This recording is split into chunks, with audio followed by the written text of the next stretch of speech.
ahora a modo de ayuda para los que están cursando realmente la materia, porque bueno, son 80, 90 inscriptos y veo que hay 35 presentes. Voy a ir pasando las guías una por una, leyendo las preguntas y les voy a ir marcando cuáles son las que pueden llegar a estar. Obviamente no van a estar todas, pero como a modo de ayuda. Son guías muy cortas, por ahí ustedes ven que tienen 10, 12 preguntas, pero la verdad que son 4 carillas por cada documento más o menos, así que va súper rápido. Las guías son estas que están acá, donde dice guías teóricas. Vamos a arrancar con la primera, gestión de proyectos de software, guías y preguntas de material. Yo voy a estar abriendo otro archivo que tiene ya las respuestas, ¿no? Pero nada, lo que tienen ahí subido es lo mismo sin las respuestas. Pero de vuelta, está la pregunta 1, la respuesta está al principio, la respuesta a la 2 está abajo y así. No hay mucha historia con eso. Entonces, gestión de proyectos de software. Esta.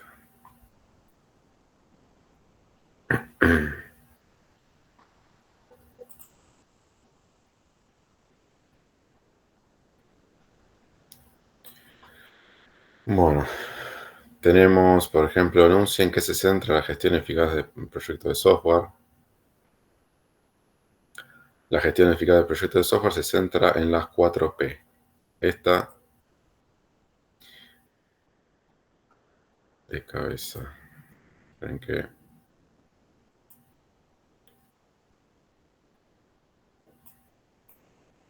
Esto lo voy a hacer para mí, ¿no? Para ir guiando lo que estoy marcando.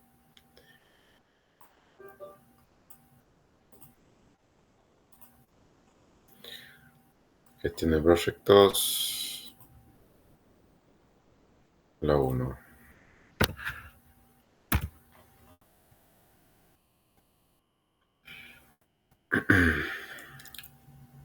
Básicamente las 4P son personal, producto, proceso y proyecto.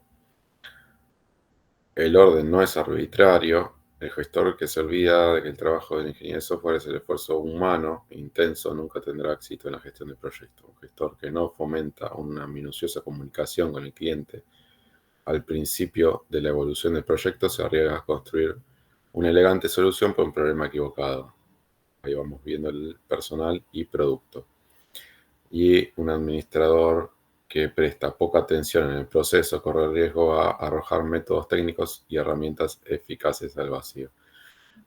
Básicamente, poner el foco en el personal, en el producto para brindar la solución que el cliente desea, que se adecua al proceso que tiene el cliente en su día a día, digamos.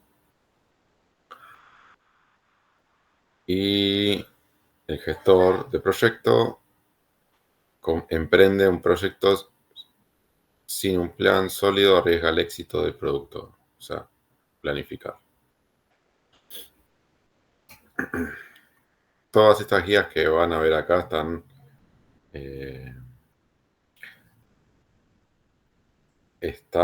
como, digamos, enfocadas a lo que es la metodología tradicional de desarrollo de software, pero van a ver muchas cosas que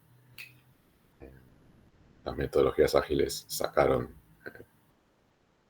de ahí, ¿no? Muchos conceptos y bueno, en algunos casos los renombraron y en otros son los mismos. Entonces, esta pregunta muy importante, la 1. Caracteriza el modelo madurez para la capacidad de gestión de personal. De vuelta, yo voy a ir leyendo así, en la que le voy poniendo foco, bueno, es porque puede estar dentro de las que voy a tomar. El resto no significa que no sirve para nada que le gane eso, ¿no? Y obviamente yo para poder evaluar tengo que elegir, no puedo tomarles 150 preguntas en un examen. No quiere decir que las que no estoy nombrando no sean importantes. Caracteriza el producto de software. Objetivos y ámbito. Está importante. Cuando ustedes están escribiendo la documentación, por ejemplo, para la materia de proyecto de software, escriben documentación y cuando están detallando lo que van a hacer en el software, hay un sector donde ponen cuál es el objetivo del proyecto y cuál es el ámbito también. El desarrollo de software, creo que voy a maximizar un poco. El desarrollador de software, perdón, y el cliente deben reunirse para definir los objetivos del producto y su ámbito. En muchos casos, esta actividad empieza como parte del proceso de ingeniería del sistema o del negocio. Y continúa, esto cuando dice capítulos, todo esto es del libro de Pressman que está en la bibliografía de la materia. Y continúa como el primer paso para el análisis de requisitos de software. Los objetivos identifican las metas generales del proyecto sin considerar cómo se conseguirán, lo que, bueno, en metodología tradicional llaman también como iniciativa. Un segundo.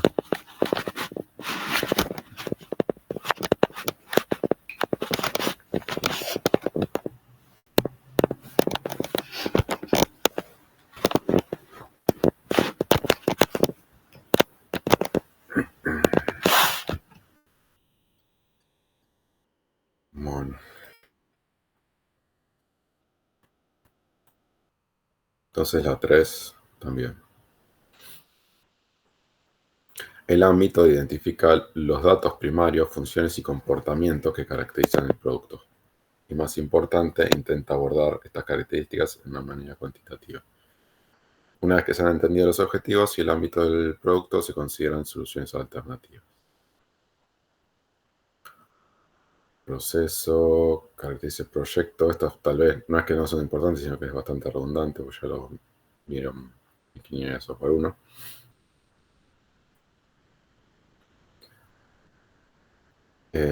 Enuncia y describe categorías de participantes que componen el proceso de software. Tienen gestores superiores, gestores técnicos, profesionales, clientes, usuarios finales.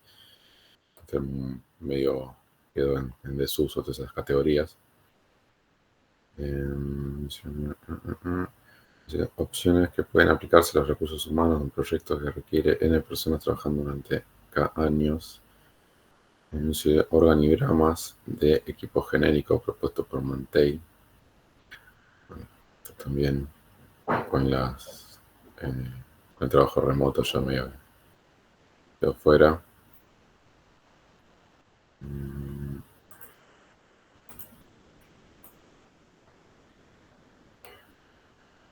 Paradigma.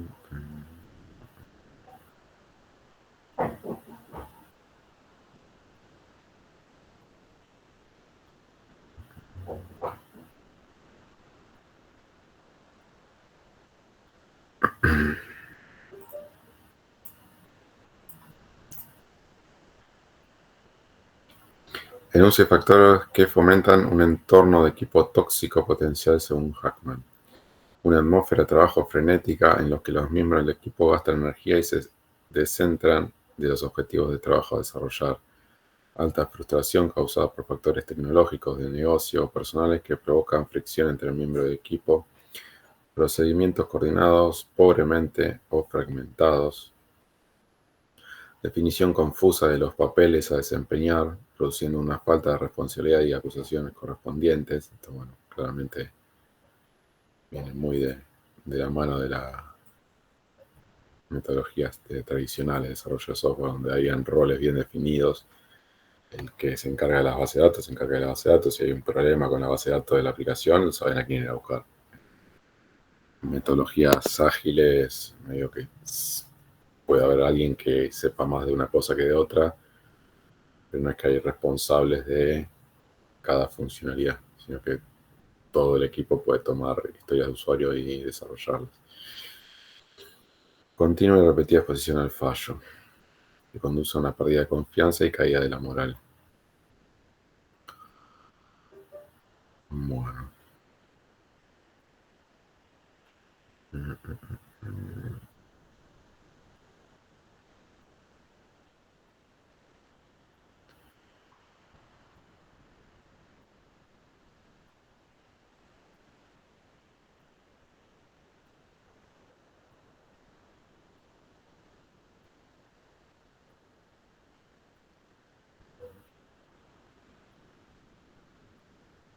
Bueno, de vuelta, las que no estoy pasando no es que no importen ni nada, sino que no, no les veo candidato a entrar en un examen por, bueno, por varias cuestiones. En algunos casos por ya haber quedado medio fuera de época y en otras porque bueno, son como difíciles de meter en un examen verdadero o falso multiple choice.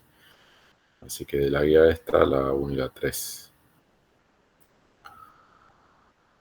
Vamos con, siguiendo el orden que tienen acá en el campus, planificación de proyectos de software.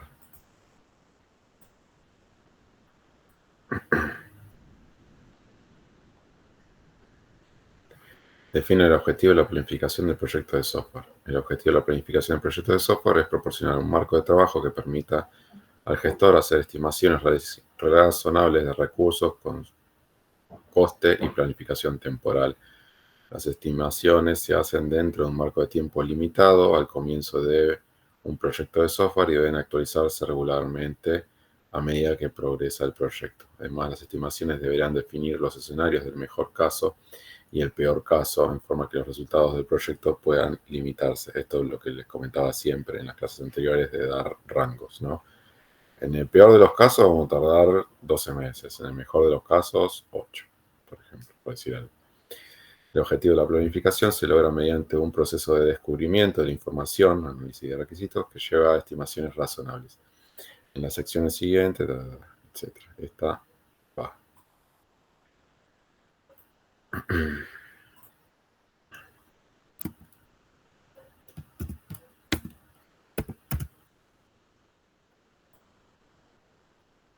Defina ámbito del proyecto de software. El ámbito del software describe el control y los datos a procesar, las funciones de rendimiento y las restricciones de interfaz y fiabilidad. Se evalúan las funciones descritas en la declaración del ámbito y en algunos casos se refinan para dar más detalles antes del comienzo de la estimación. Dado que la estimación del coste y la planificación temporal están orientadas a la función, muchas veces es útil llegar a un cierto grado de descomposición. Las consideraciones de rendimiento abarcan los requisitos de tiempo y respuesta de procesamiento, esos son requisitos del sistema. Las restricciones identifican los límites del software originados por el hardware externo, etc. O sea, básicamente es lo que necesito para saber qué y cómo estimar.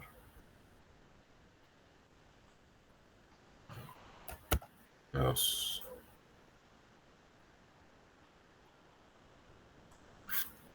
bien. 4 dimensiones de la compatibilidad. Los recursos requeridos para desarrollo de software. Esta categoría de recursos. Directrices. Opciones. Estimación del coste de esfuerzo.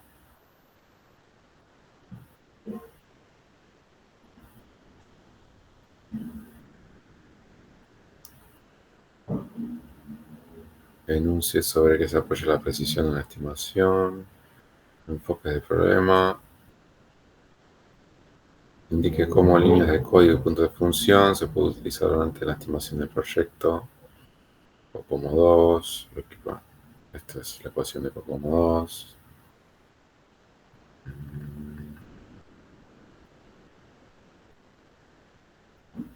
Bueno, de esta vamos a agregar la 1 y la 2 sería. Está bien. Bien. No sé si alguien habló, levantó la mano. El de recuperatorio no, no, como viene siendo el primer y segundo parcial. Recuperan lo que dieron mal para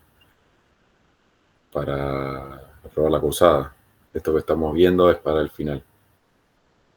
El final incluye las diapositivas que fuimos viendo durante todas las clases que tienen disponibilizadas y las guías que tienen acá en la parte del campus, guías teóricas. Estamos viendo ahora, haciendo un barrido de esas guías y les estoy marcando cuáles son candidatas a estar en el examen final. porque considero que alguna parte de este material ya quedó bastante deprecado, entonces no tiene sentido. Y hay otro que sí, que es contenido teórico que sí lo merita.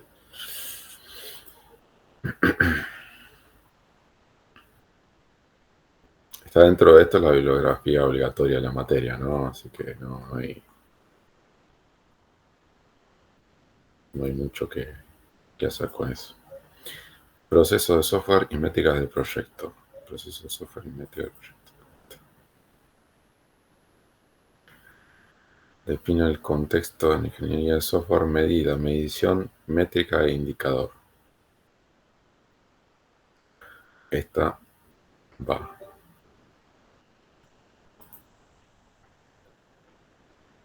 Algo de esto ya estaba en la diapositiva, pero bueno, por las dudas. Una medida proporciona una indicación cuantitativa de la extensión, cantidad, dimensiones, capacidad o tamaño de algunos atributos de un proceso o producto. Todo esto ya lo vimos, ¿eh? La medición es el acto de determinar una medida. La métrica, la IEEE define una métrica como una medida cuantitativa del grado en que un sistema, componente o proceso posee un atributo dado. Un indicador es una métrica o una combinación de métricas que proporciona una visión profunda del proceso de software, del proyecto de software o del producto en sí. Bueno, esa súper importante, estaba dentro del material de la diapositiva, pero bueno, acá la tienen con las definiciones textuales que tienen en el libro de Pressman. Define indicador de proceso, indicador de proyecto, buenas prácticas para análisis de falla.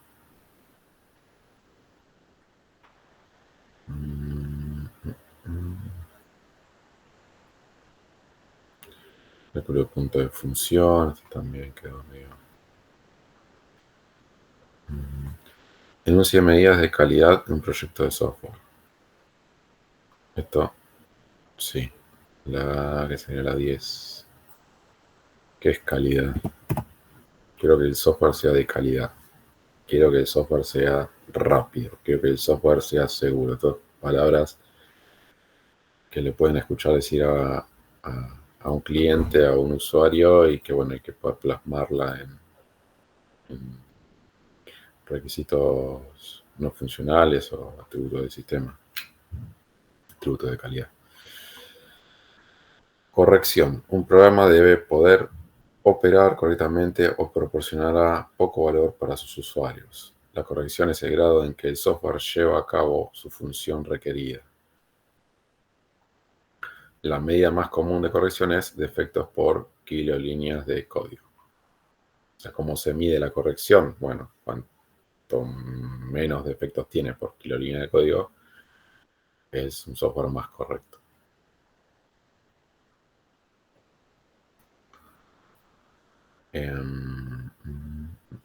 Facilidad de mantenimiento. El mantenimiento del software cuenta con más esfuerzo que cualquier otra actividad de ingeniería de software. La facilidad de mantenimiento es la facilidad con la que se puede corregir un programa si se encuentra un error. Bueno, acá depende mucho también del lenguaje de programación en el que estés trabajando. Integridad. En esta época de hackers y firewalls, la integridad de software ha llegado a tener mucha importancia. El atributo mide la capacidad de un sistema para resistir ataques, o sea, habla de la seguridad. La seguridad, por ejemplo, si yo establezco un sistema de usuarios, contraseña, token, protocolos de seguridad, etcétera, le voy mejorando la integridad. Voy reduciendo las probabilidades de que el software sea atacado. Facilidad de uso, bueno, viene por la facilidad, la amigabilidad con el usuario, ¿no? La 10 está escrita, ¿no? Sí, 10. Bien. Eficacia, fundamental establección, característica, atributos deseables, la base.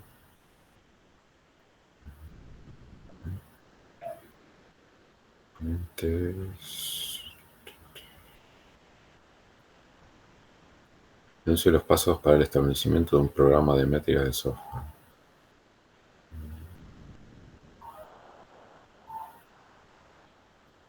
Ok, bueno.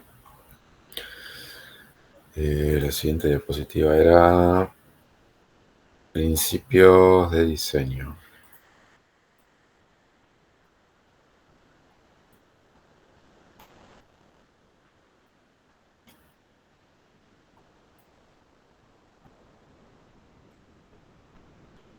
Bueno, a ver, importancia de diseño de software. La importancia del diseño de software se puede describir con una sola palabra: calidad. El diseño es el lugar donde se fomentará la calidad de la ingeniería de software. El diseño proporciona las representaciones del software que se pueden evaluar en cuanto a calidad. El diseño es la única forma de convertir exactamente los requisitos de un cliente en un producto o sistema de software finalizado. El diseño de software sirve como fundamento para todos los pasos siguientes del soporte del software y de la ingeniería del software. Sin un diseño, corremos riesgo de construir un sistema inestable, un sistema que fallará cuando se lleven a cabo cambios, un sistema que puede resultar difícil de comprobar, un sistema cuya calidad no puede evaluarse, etc. Está importante. Si algo de todo esto no se entiende, váyanme parando.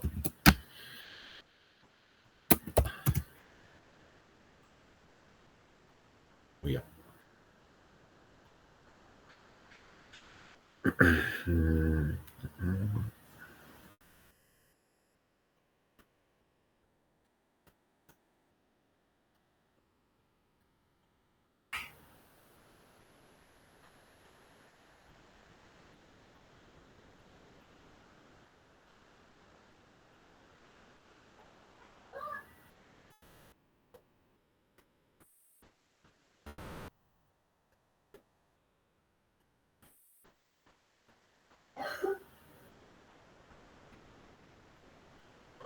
Defina modularidad. El concepto de modularidad se ha ido exponiendo desde hace casi 5 décadas en el software de computadora.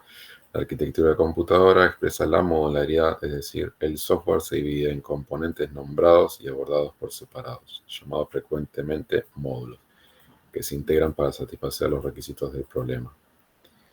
Se ha afirmado que la modularidad es el único atributo del software que permite gestionar el programa intelectualmente. El software monolítico, es decir, un programa grande formado por un único módulo, no puede ser entendido fácilmente por el lector.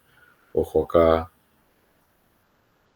está hablando de software monolítico, no arquitectura monolítica, que era lo que hablábamos en el tema del software como microservicio.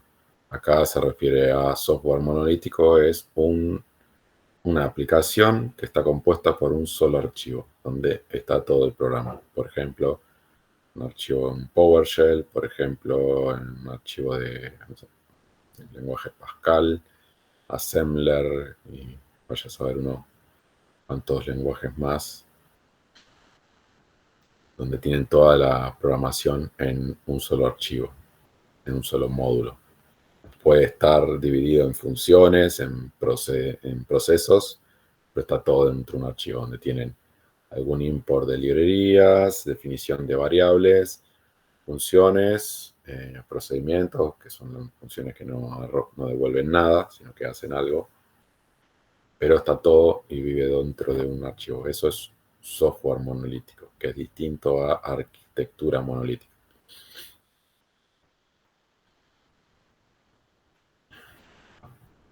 En cuanto a arquitectura monolítica, pueden tener un programa en Java que es una arquitectura monolítica, porque todo el programa se tiene que compilar y se arma un paquete y se envía a hacer un deploy de toda esa solución de manera única, uniforme. Si falla el software, falla todo en conjunto.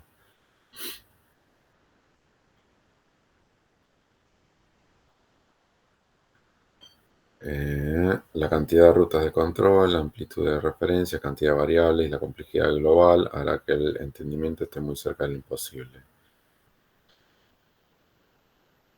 Bueno, acá nada, lo define como algo importante porque, bueno, en la época esta era algo como eh, medio de vanguardia, ¿no? En la aparición de los lenguajes de programación que empezaron a modularizar, por ejemplo, C++, y dividir en distintos archivos el software para hacerlo más legible.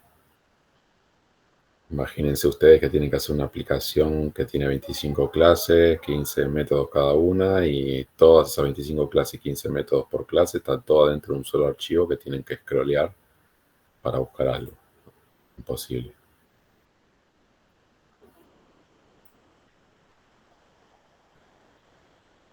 Eh, Define arquitectura de software. Perdón. Entonces, acá 10. Y arquitectura de software. La arquitectura de software alude a la estructura global del software y a las formas en que la estructura proporciona la integridad conceptual de un sistema. En su forma más simple, la arquitectura es la estructura jerárquica de los componentes del programa, módulo, la manera en que los componentes interactúan y la estructura de datos que va a utilizar los componentes. Sin embargo, en un sentido más amplio, los componentes se pueden generalizar para representar los elementos principales del sistema y sus interacciones. O sea, tienen un diagrama con los componentes del software, cómo se van a comunicar esos componentes. Esta marcamos 13.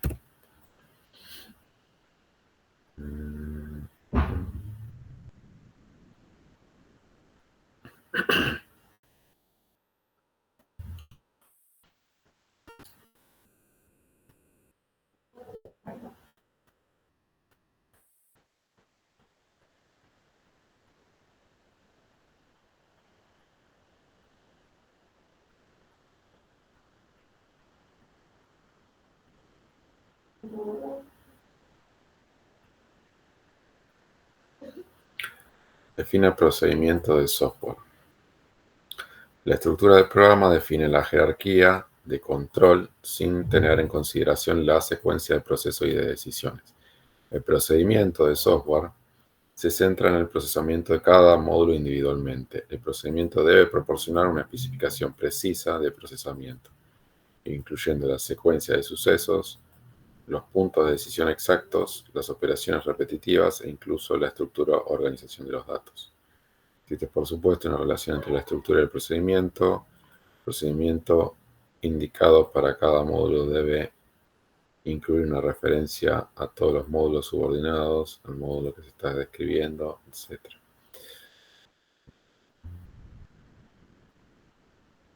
Bueno, esto por ahí presta confusión porque actualmente el procedimiento más se detalla a nivel de negocio, donde se obtiene todo el paso a paso. Pero bueno, esa, déjenla ahí. Inicia cohesión.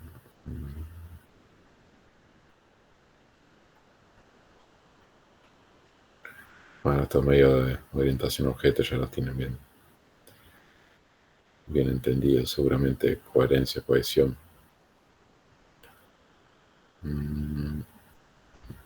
Bueno, hasta acá. ¿Dudas hasta ahora? Por ahora bien, profe. Diseño arquitectónico.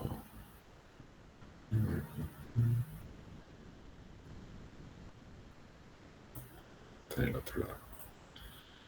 Diseño arquitectónico.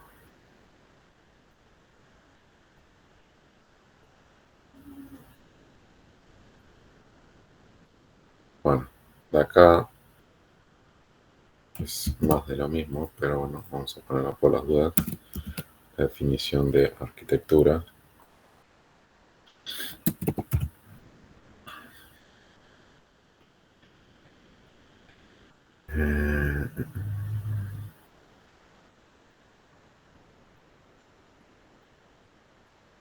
Define diferencia de diseño de datos y diseño arquitectónico. El diseño de datos es más facilita la representación de los componentes de datos de la arquitectura. El diseño arquitectónico se centra en la representación de la estructura de los componentes de software, sus propiedades e interacciones.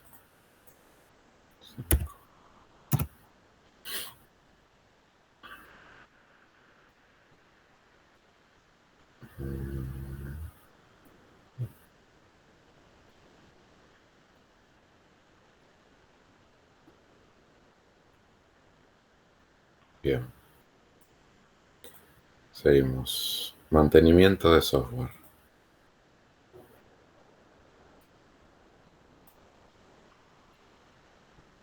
¿Dónde está?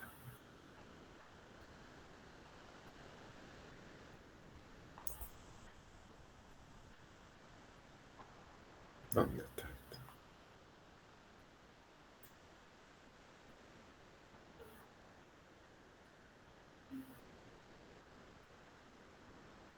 Mantenimiento de software.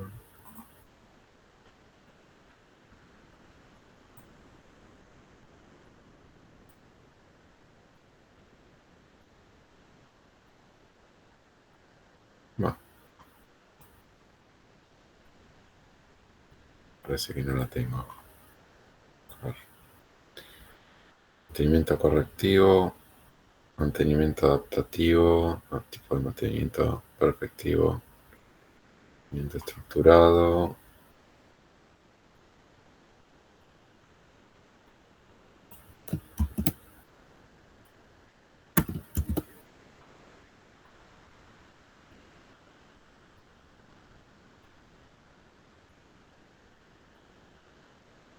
Bueno, la uno, mantenimiento correctivo, adaptativo, 1, 2.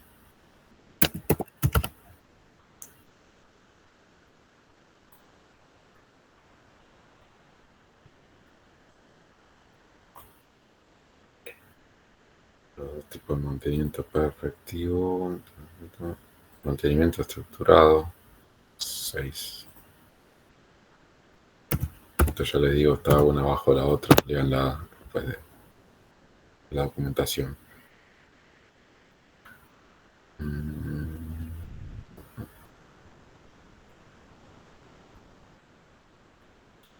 Ingeniería inversa y reingeniería, 23 y 24.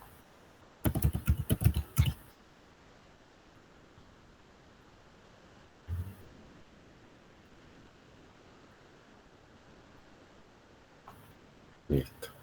Estas anótenselas si quieren, búsquenlas si tienen alguna duda. Me mandan un correo. Hoy estamos a 9. El lunes que viene es feriado. No me fijé. Ya debieron haber entregado todos el trabajo práctico, ¿no? Ahora voy a revisar si quedaron pendientes. La semana que viene es feriado, ya la próxima es el recuperatorio de quienes hayan desaprobado alguno de los dos parciales. Se entregó el TP, algún grupo no entregó todavía.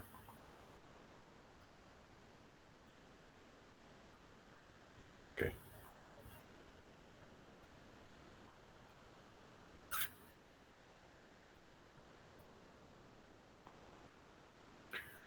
Bueno, diseño de interfaz de usuario.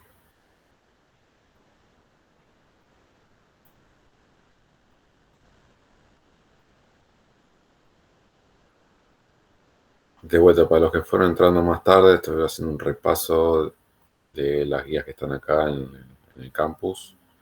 Guías teóricas. Estas guías no entraron para los parciales, pero sí entran para el final.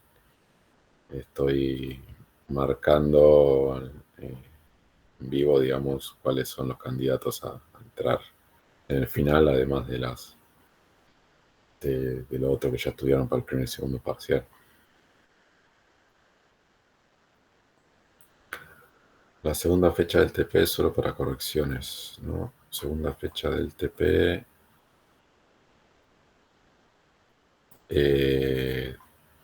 Sí, consultarle a Facu por las dudas, pero entiendo que si ya entregaron y está todo ok, no tienen que entregar nada más.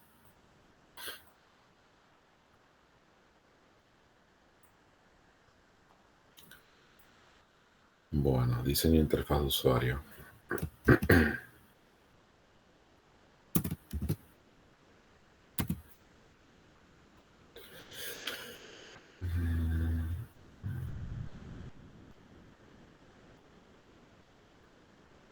Enuncie las 3 reglas que propone Theo Mantel para el diseño de interfaces. Está súper simple, pero importante.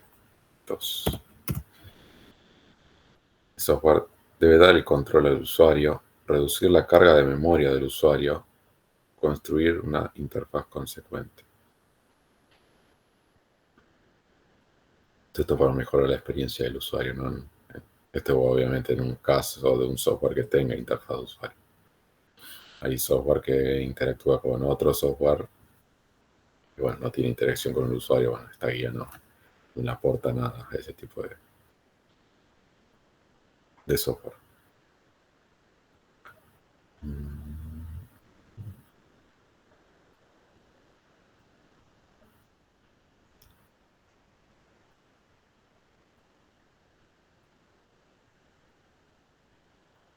Enuncie categorías de usuarios. Principiantes en general no tienen conocimiento sintáctico ni conocimientos semánticos de la utilización de la aplicación o del sistema.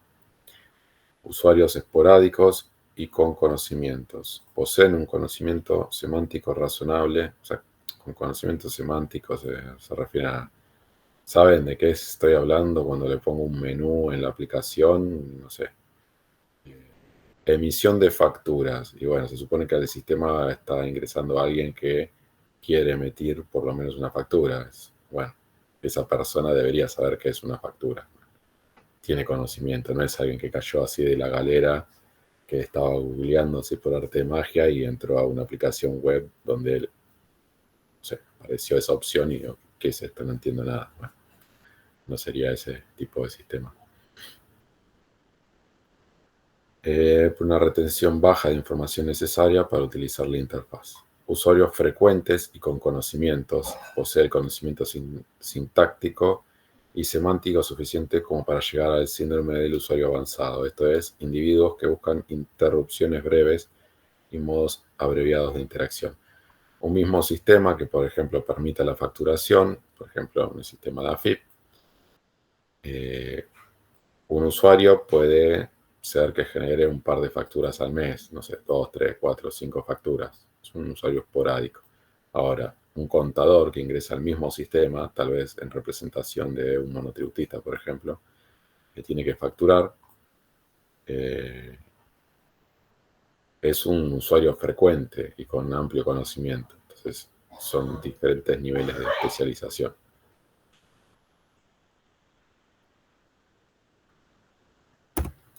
Cuando tengo un mismo software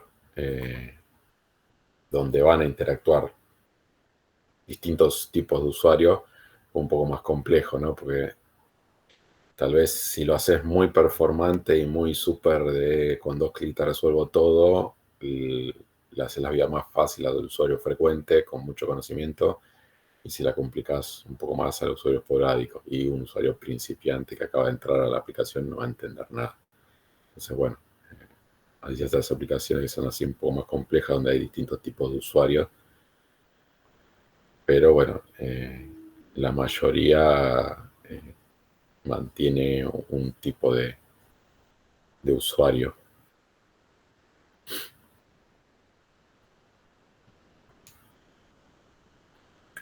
La marqué, ¿no? 8. Sí.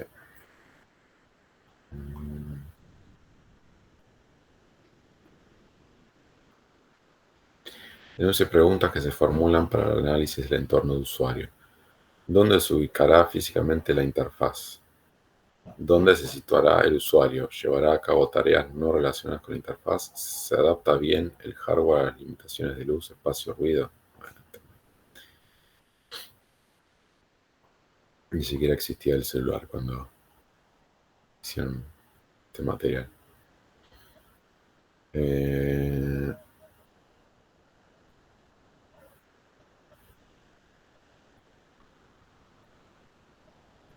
Enuncie pasos de diseño de interfaz. Bueno, ok, tengo que diseñar la interfaz. ¿Qué hago? Normalmente en sistemas Bueno, ahora con los frameworks y todo eso tal vez es más fácil y es una super ayuda para que la gente de sistemas haga un sistema más user-friendly que las abominaciones que hacíamos de por ahí 20 años, donde era todo súper rústico y el usuario final te odiaba porque básicamente era muy difícil de usar. Eh, la experiencia de usuario era una de las últimas cosas que por ahí a una persona de sistemas le daba importancia, ¿no? Pero quien se dedica a diseñar esta interfaz anteriormente tal vez no era alguien de sistemas, pero hoy en día con los frameworks y todo lo que ayuda a resolver todo esto de una manera más ágil, termina siendo el propio desarrollador en muchos de los casos, entonces bueno, está bueno que sepan diseñar esa interfaz. Entonces, ¿cuáles son los pasos para diseñar una interfaz? Establecer los objetivos e interacciones de cada tarea, hacer corresponder cada objetivo o intención con una secuencia de acciones específicas, especificar la secuencia de acciones de tareas y subtareas, también llamado escenario de usuario, de la manera que se ejecutará a nivel de interfaz. Indicar el estado del sistema, esto es, el aspecto que tiene la interfaz cuando se está llevando a cabo el escenario de usuario. Escenario de usuario sería como un caso de uso, ¿no? Una historia de usuario, etc. Definir los mecanismos de control, esto es, los objetivos y acciones disponibles para que el usuario altere el estado del sistema. Mostrar la forma en que los mecanismos de control afectan el estado del sistema. Indicar la forma en que el usuario interpreta el estado del sistema a partir de la información proporcionada gracias a la interfaz. Esto hoy en día hay mucho software que haces, donde haces maquetas de la interfaz del usuario. Y bueno, sirve para obtener una validación temprana con el cliente, si eso es algo que desea o no, como bien encarado el tema.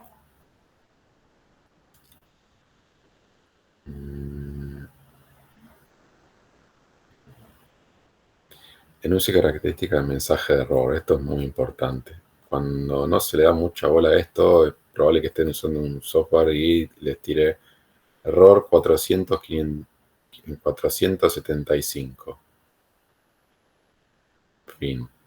¿Qué te dice? No te dice nada. O sea, es un error para alguien, el administrador del sistema, no para el usuario final, digamos.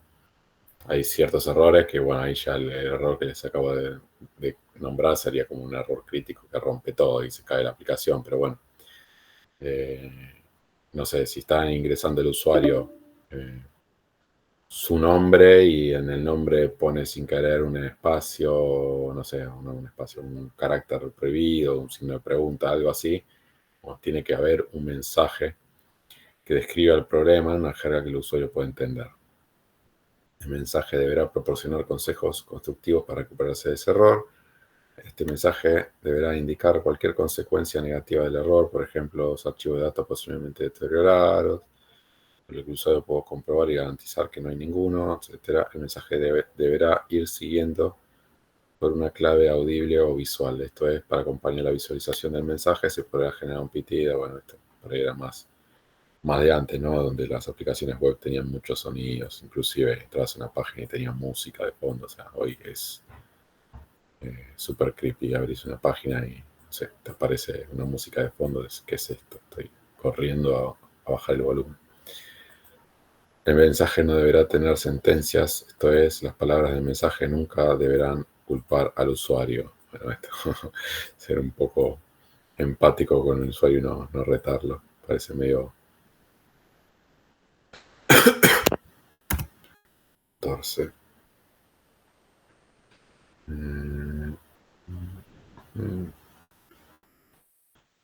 Bien, estamos.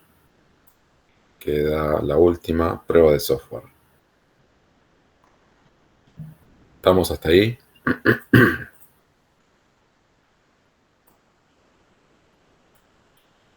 Sí, sí. Otra que me parece que no tengo la resuelta. Bueno,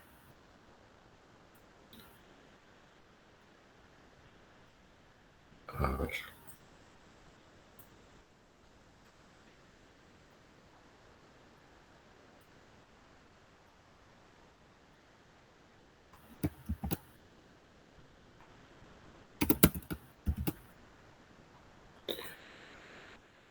Define estrategia de prueba de software, define la prueba de software, enuncia las características generales de la estrategia de prueba de software. Bueno, ya ahí les digo, uno, dos.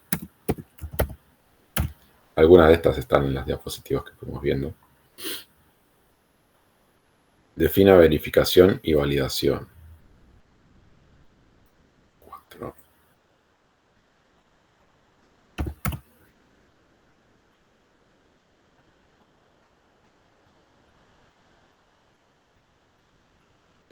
A ver, voy a buscar el material.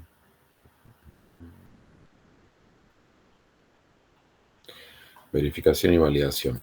La prueba de software es un elemento de un tema más amplio que a menudo conocido como verificación y validación. Ve y ve. La verificación se refiere al conjunto. Esto seguramente ya lo vieron en Ingeniería de Software 1. La verificación se refiere al conjunto de actividades que aseguran que el software implementa correctamente una función específica. La validación se refiere a un conjunto diferente de actividades que aseguran que el software construido se ajuste a los requisitos del cliente. O sea, yo puedo hacer una prueba de software, una prueba de unidad que verifique la integridad de un método que hace, no sé, va a buscar el apellido de un usuario correspondiente a un ID que le pasas. Ok. Hago una verificación de ese método y funciona ok. Ahora, ¿era lo que quería el cliente? Bueno, eso es la validación.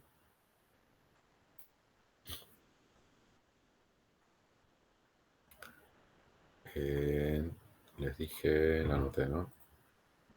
1, 2 y 4. Bien.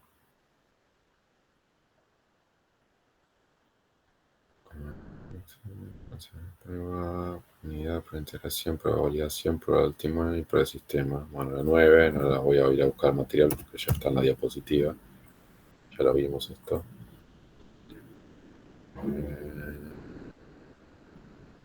Las distintas pruebas de unidad. Entonces, prueba blanca, caja negra.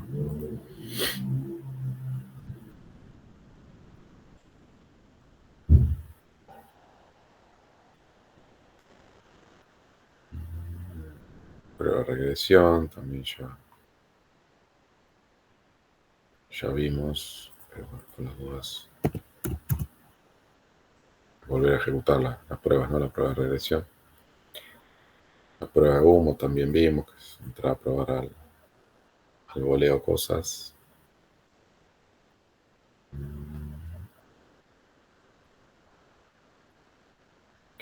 Criterios de la prueba de validación, 25. Pruebas alfa y beta, 27.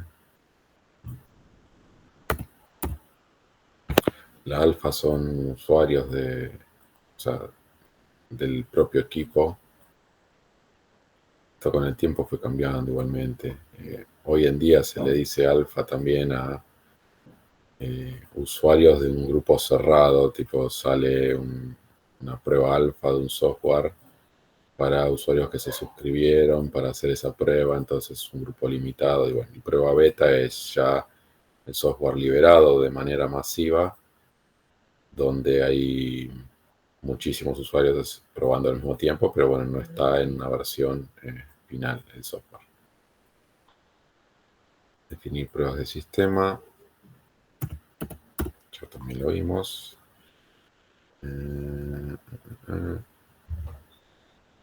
Pruebas de recuperación, de seguridad, de resistencia, pruebas de accesibilidad, pruebas de rendimiento, son todos requisitos no funcionales con sus respectivas pruebas. Bueno, y eso es todo. Si quieren ahí sacarle una captura de pantalla, eso es lo que entra en el final, además de las diapositivas. Entonces, en el final entran las diapositivas que hemos acusado junto. Sí, sí, sí. Tal cual. Las diapositivas que fuimos viendo durante la clase y estas guías teóricas de acá. Los que, bueno, participaron de esta clase, bueno, tienen ya ahí el detalle, si no, bueno, si se los quieren pasar a quienes no asistieron, no hay problema. Eh, pero bueno, yo no voy a puntualmente en el campus poner, les voy a tomar la pregunta 1 de esta guía, la 4 de esta. Bueno, esto es ahora porque fuimos haciendo un repaso del material, pero bueno, espero que quienes no hayan asistido a esta clase, que de 80 son 45 horas conectados, que es por lo menos otras 40 personas, que vayan al final por lo menos habiendo leído estas guías, ¿no? Está dentro del material teórico obligatorio de la cursada. Bueno, preguntas. Esto igualmente lo voy a aclarar con un correo a el grupo de estudiantes para que no haya ningún malentendido, pero bueno, ustedes por haber asistido a esta clase tienen ese beneficio de estar al tanto de las posibles preguntas que pueden entrar. Si vieron, marqué un montón, obviamente no van a entrar todas, pero la mitad tranquilamente puede entrar. Y probablemente entre la mitad en tema 1 y la mitad en tema 2. Así que métanle fichas a todas. Bueno, estamos la semana que viene feriado, la próxima recuperatorio. Recuperan el parcial que hayan desaprobado únicamente, el mismo estilo de evaluación. Como aclaración final, si me da el tiempo, ya se está por cortar. Yo voy a estar de viaje entre el 24 de julio y el 1 de agosto. Sé que hay una fecha de final en esa semana por el medio. O sea, hay dos fechas de finales. Una cae en este viernes 25 o en el viernes 1 de agosto. Bueno, yo voy a avisar en el departamento todo lo que corresponda, ¿no? Pero no sé si les va a bloquear o no la inscripción. No se anoten ni el 25 de julio ni el 1 de agosto al final porque no voy a estar. Para que puedan aprovechar esa fecha en alguna otra materia. Las vacaciones, el receso creo que era o esta semana o esta de acá. Entonces, una de estas dos fechas les entra seguramente una posibilidad de anotarse. Pero voy a estar de viaje. Así que bueno, para que sepan. Profe, igualmente me parece que no hay una en agosto, o no vi bien el calendario todavía. Sí, No hay. sí, por eso van a tener dos fechas. Lo que digo es no se anoten en la que sea. La primer llamado. Sí, no sé si es el primer llamado. Creo. Si tienen alguna fecha de Ingeniería de Software 2 de esta cursada En entre el ese rango. 24 de julio y el 1 de agosto, no se anoten porque no estoy. Listo. Y Facu no va a estar, ¿no? Como para hacer de reemplazo, ¿no? Lo que pasa es que no sé si puede firmar actas y todo eso. Está Claro, entiendo. complicado, pero después les confirmo. Pero no, entiendo que Bueno. no. Bueno, joya, gracias. Igual nada, van a tener dos fechas, anótense en la otra. Pero Ujú. tal vez alguien no sabe esto y se anota justo en la fecha que no voy a estar y digo, Claro. así que bueno. Bueno, eh, nos estamos viendo. Suerte los que ya aprobaron los dos parciales. Nos vemos en el final. Los que no, bueno, nos vemos dentro de 2 semanas.